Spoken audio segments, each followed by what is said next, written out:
Tonight, an Atlanta woman closing out a chapter that has haunted her for the past 5 years.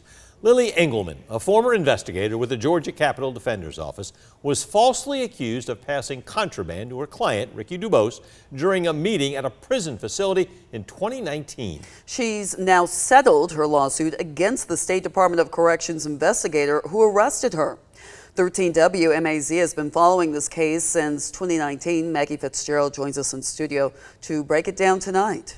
That's right, Frank and Lori. Lily Engelman will receive a $750,000 settlement nearly 5 years after she was wrongfully arrested by Department of Corrections investigator Nathan Adkerson. Tonight I spoke with Engelman and she says she felt targeted from the moment it happened. It had nothing to do with me, Lily Engelman, and it was everything about who I represented in my job. And that was really, really scary. Lily Engelman is finally experiencing some closure tonight after a 5-year battle with the State Department of Corrections. I felt targeted because I knew that this was fraudulent.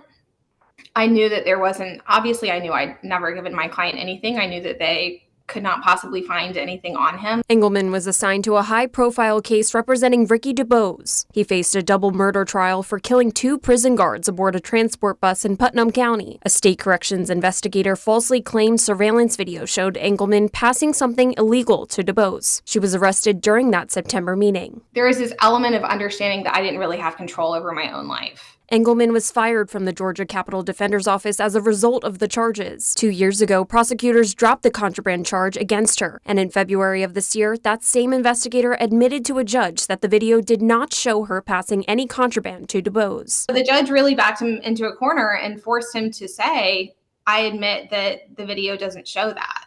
It's frustrating to me that he could not do the right thing until this federal judge really forced him to.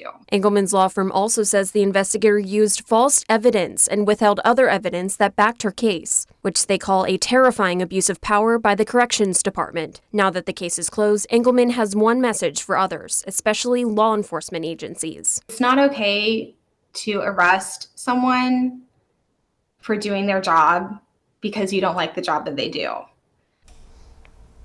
And Engelman says she would probably still be in death penalty work if this incident had never happened. She's since been able to renew her social work license and is actively working as a mitigation specialist for federal felony cases. Back to you.